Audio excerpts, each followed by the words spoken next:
Takot, ito yung napapansin ng taong bayan ha. Takot kayong i-invite si Mayor Magalong. Kasi baka itong si Mayor Magalong, merong mabanggit na pangalan dyan sa loob, mga kaalyado ninyo. Takot kayong maimbitahan itong si Zaldico kasi baka hindi nakapaghanda kung ano yung isasagot. Baka saka na lulutang itong si Zaldico kung meron na kayong script na nagawa. Ganun ba? Di ba? Importante rin yung who, yung urgent, ngayon na. Pasasagutin na natin. Narito ang Balitang Pinoy TV.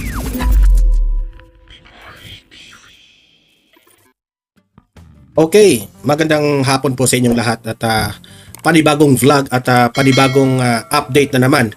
At pakinggan natin itong interview nitong si Pinky Webb, itong in-interview niya itong si Janet Garin. Kung matatandaan natin, itong si Toby Chanko ay nagrereklamo po sa proseso ng pag-imbestiga nitong flood control na mga anomalya, no, mga ghost projects. At nagrereklamo si Toby Chanko patungkol dyan sa bakit hindi agad nating maimbitahan itong si Mayor Magalong at itong si Zaldico. At ngayon naman ay pakikinggan naman natin yung side ni Congressman Janet Garin. Okay? Kasi parang hesitant sila na ma-invite ang mga persons na involved like ni Zaldico na nalilink ngayon ang kanyang pangalan dito sa mga flood control projects. So, this time, si Congressman Janet Garin naman ang ating gawan ng reaksyon at kung tayo ba ay sasang-ayon o hindi tayo sang-ayon sa kanya. Mas pabor ba tayo dito sa mga explanation ni Toby Chanko? O tama ba si Congressman Janet Garin? Depende yan sa resulta ng ating reaksyon dito sa interview niya. Okay? Pero bago natin yan i-play at i-react natin, help me po na i-like muna ha at i-share itong video na ito para guys kakalat ito sa taong bayan. Okay, sabay-sabay nating i-like muna at i-share itong video natin, Facebook at YouTube. 1, 2, 3, go! Okay, like and share para maraming makalam. And also guys, paki-subscribe at paki-follow ito para lagi kayong updated sa mga balita na kagaya nito at ma-notify ang inyong mga cellphones kung meron tayong breaking news. Okay? So, kagaya nito, breaking news ito. So, sabay-sabay nating i-follow, i-subscribe, Facebook at YouTube. Ready? Follow, subscribe. 1, 2, 3, go! Ayan, thank you very much. Okay, so pakinggan natin itong si Congressman Janet Garin. Okay, play. Pasok. Investigate fellow members of Congress and where is Zaldico in the first place? Let's get on point with House Deputy Speaker and Iloilo 1st District Representative Janet Garin. Congresswoman, good to have you. Thank you for your time. Welcome. Thank you for inviting me, Pinky. So when I watched the hearing yesterday, so Monday was the Senate, just for the information of those watching, baka medyo nagkakalito na rin. Monday was the Senate, Tuesday was the first hearing of the Tricom into the flood control controversy. So sa umpisa pa lang po, nagkaroon na ng mga, tense exchanges with you. Medyo bida po kayo dito dahil dalawa yon. One is with Congressman Toby Chanko. We're just gonna play that and just to give some premise into this, but let's watch this first. Go ahead. Let us not make the investigation personal. Let us all work together so that in the 2026 budget, while we are ongoing the deliberation, let us identify yung mga singit na flood control projects. Mr. Chair, yun na nga ang problema, no? Yung unang ginawa to, I was against it. How can we investigate ourselves? That is the primary question. Under the name of Congressman Zaldico, ang insertion sa PICAM as proponent siya is 13,803,693,000. And we do not want to invite him as a resource person. Mr. Chair, Comsec, can you show this? Para lang yeah. hindi. Mr. Chair, with due court. Wait, I have the floor. Yeah, I have the floor. Yep. I have the floor. No, Mr. I have the floor. Just to I have the floor. On the record, Mr. I have the floor. You did not refuse Suspend. I have the floor. Motion to suspend. What happened after? So No, you wanted to say something. Yeah, if you will allow me, let's talk about what happened prior. Go ahead. So when you have a committee hearing, there's a list of who will interpellate. I am the first one listed. Maagang-maaga nagpalista na ako doon because I had other appointments.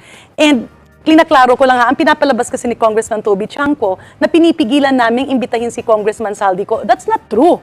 All of us were in unison. Yes, we can invite Zaldi because I asked, is he a member? Hindi siya kasama sa imbitasyon kasi hindi member. And then there was a motion, and then Congressman Abante objected. The intention was to divide the House. I called for a suspension kasi sabi ko, teka, bakit tila tayo nag-aaway-away sa loob? Well, Congressman Brian po is a colleague, and the mother was being mentioned. Sabi ko, teka nga, wala namang, we were talking to Congressman Abante, please do not object. Ano ba yung objection mo? And yun yung sinasabi niya, we have interparliamentary courtesy. Pero sabi namin, baka naman pwede to shed light. But then, in every hearing, you can request people to be invited during admin matters. However, the committee was being held hostage kasi na-divert ni Congressman Toby Chanco yung usapan doon kay Congressman Saldico at kay Senator Grace po. We did not, that's why I was trying to interject because it was my time. Ako yung dapat na nagsasalita, ako yung dapat na ni-recognize ng chair. And I was pointing to the fact that we were not objecting, pero ang point ko, imbitahan natin sila, pero dahil hindi naman yan agad-agad, allow me to proceed to my line of questioning. So you were actually going to say that Congressman Zaldico is going to be invited? Yes, prior to that, there were a lot of congressmen talking. Sabi namin, dapat nga siguro talaga siya ang sumagot dun sa issue na yun. But the point of contention on the infracom, ang pinag-uusapan kasi doon is, paano na ipapasok ang ghost projects? Paano nagiging substandard? Kasi may mga aligasyon na ang dami ng mga middleman na nag-aalok at nagbebenta. And we wanted to know why. Kasi sabay yung budget hearing, di ba? Wala na si Saldi. Iba na rin ang mga nasa Senado. Bakit sa 2026 budget, andun yung mga singit na flood control project that we cannot identify the process by which they are being inserted. At ang sinasabi ng galing sa Kongreso, no. Pagdating ng budget sa Kongreso, andyan na siya sa National Expenditure Program. Balikan ko lang po, Congresswoman, yung sinabi niyo po. Bakit may mga ghost projects? Bakit may mga substandard projects? Why, ang sabi niyo po? Hindi ho ba importante din si who? Yes, that's right. That's why we said. Kaya nga, sa kanila, ang tinatrabaho nila kung papaano hindi makalusot itong mga ghost projects, mga insertions. Importante rin yung who. Diba? Dapat merong mananagot. Yan ang laging pinopoint out nitong si Toby Chanco. Kaya nga, gustong ipatawag si Mayor Magalong eh. Gustong ipatawag as resource person din si Saldico. Para magkaalaman na.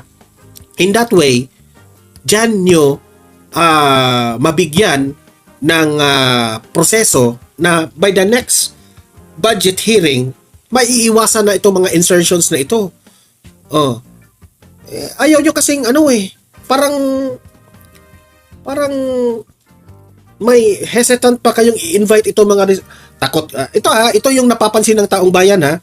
Takot kayong i-invite si Mayor Magalong kasi baka itong si Mayor Magalong merong mabanggit na pangalan dyan sa loob mga kaalyado ninyo. Takot kayong maimbitahan itong si Zaldico kasi baka hindi nakapaghanda kung ano yung isasagot. Baka saka na lulutang itong si Zaldico kung meron na kayong script na nagawa. Ganun ba? Di ba? Importante rin yung who, yung urgent. Ngayon na, pasasagutin na natin. Imbitahin natin, but for the meantime, nawala siya. Kasi papadala niya ng invitation. For the meantime, nawala siya, bumubuo pa ng script. Hay, bakit kasi? Nasaan ba talaga si Zaldico? Allow us to proceed to the first interpellator, and that's me. Kasi 9 o'clock dapat ang start. 9:30, I should have started questioning kasi marami kasi kami sa pila. Parang tapos na yung issue na yon. And I presented to Congressman Toby Chanco, yes, meron tayong dapat tingnan. Pero hindi ba dapat tingnan rin natin paano ito permanently or semi-permanently i-plug? Because my point is, it's being repeated But are you interested to find out what happened in the 2025 budget? Yes, we are. Because it can appear, Congresswoman, na you want to fix the 2026 budget and plug the loopholes. Yung sabi mo nga, may mga ahente, may mga extra, may mga etc. Andun po tayo. Pero doon sa nangyari sa 2025, how Dugtong kasi interested siya eh. are you to We find are out? very interested kasi dugtong siya eh. The allegations na, okay, let's talk about the allegation na meron daw insertion si Congressman Saldico na how much was that, 13? 13B. Okay. According to Congressman Yeah, Toby Chanco. that we have to see. Kasi kapag ikaw ang chairman ng appropriation at meron kang nakikitang mga, well, all members will have to submit their request to the chairman of the Committee on Appropriation. And you make a general request covering everybody. That's how it works.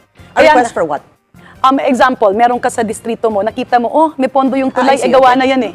So, these matters, yes, that's why I was saying, that's correct. We look at the small committee, we look at the BICAM, and andyan na yung reforms ngayon eh. Di ba, yung small committee will now be transparent. Pero ang sinasabi namin, dapat buuhin natin. We cannot just focus here. We have to focus on the whole process. Yes, the 2025 insertions should be checked. However, the other alleged insertions, especially the ghost projects and the substandard projects, are not congressional insertions. How do you know that? Because Secretary Bonoan admitted it. Kasi yun nga yung point ng iniimbestiga namin. I asked him the 2 projects that the President visited, can you confirm that these are ghost projects? And he said yes. And we told him who were the proponent, saan ito sa budget nakalista. These were already listed when BBM submitted the budget to Congress. Meaning, it's an agency initiative. That's why I was telling, galing sa ahensya. departamento Hindi po na galing sa inapprove ng congressman o BBM. congresswoman. Yes, Okay. so ang sabi ko, buuhin natin ito. But that does not mean, no, Congresswoman, that just because yung dalawa pong binisita ng Pangulo na natuklasan ninyo, according to the DPWH Secretary, former Secretary Bonoan said, that came from the NEP. Kumbaga, galing talaga sa DPWH yun. That doesn't necessarily mean all these other hundreds of other projects came from the DPWH. That's why we They were could have been asking. That's why we were insertions. asking him. Kasi, okay, merong mga insertion, yung mga initiative ng mga congressman. Pag may initiative ka, meron kang pagkukunan ng pondo. And usually, you will see that this project is not needed in your area anymore and you are proposing a new project. Technically, it's an errata, it's an amendment. Nakasanayan lang yung word na insertion. But the point is, meron kang pagkukunan, may i-identify ka na hindi kailangan at ililipat mo dito. Pero, doon kasi sa mga nakikita, I believe Secretary Bunoan admitted to 15. Ongoing yung Now, itong mga nakikita niyang ibang mga flood control na substandard, nasa NEP na rin eh. In other words, yes, we look at the 2025 budget, but what I wanted, what we were proposing, that's why a day before I was presenting it to Congressman Toby Chanco. Bakit patuloy nangyayari? Alam mo yung napakatapang nilang gawin But ito. is it a problem of how you want to begin this hearing as opposed to how they want to begin? Or, for example, Congressman Toby Tiangco would want to begin this investigation? Because from where I'm sitting, it appears that you want to plug the problems or the loopholes dito sa 2026 budget. Both. Opo. Because Pero saan po kayo mag-uumpisa? Kahit na po both. Buo Kung yan sa eh. prosesong yan, Buo yan eh. 2025 po ba kayo mag-uumpisa o 2026 pabalik? both. Because kaya nga ang tinutumbok ko doon, the areas where there were a lot of alleged flood control Ghost and projects. substandard. Yes. Are the same areas now listed in 2026? Ang punto ko doon is ongoing ang budget deliberation. 2025, kung meron man managot ang dapat managot.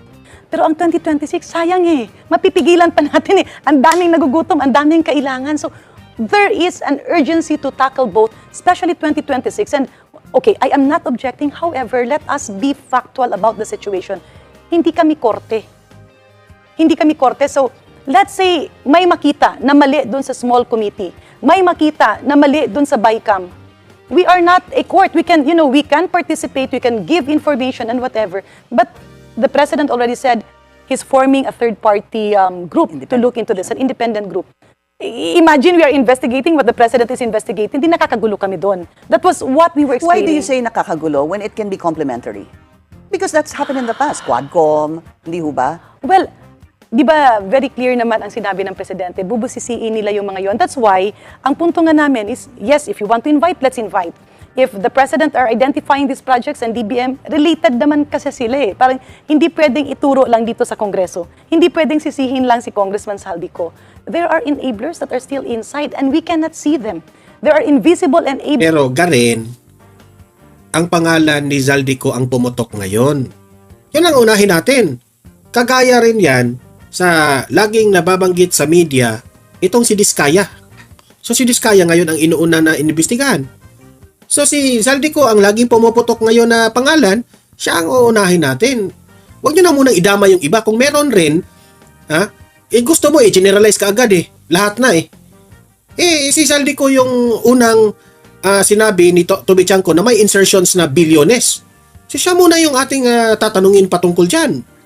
Yun ang punto ni Toby Chanco dyan.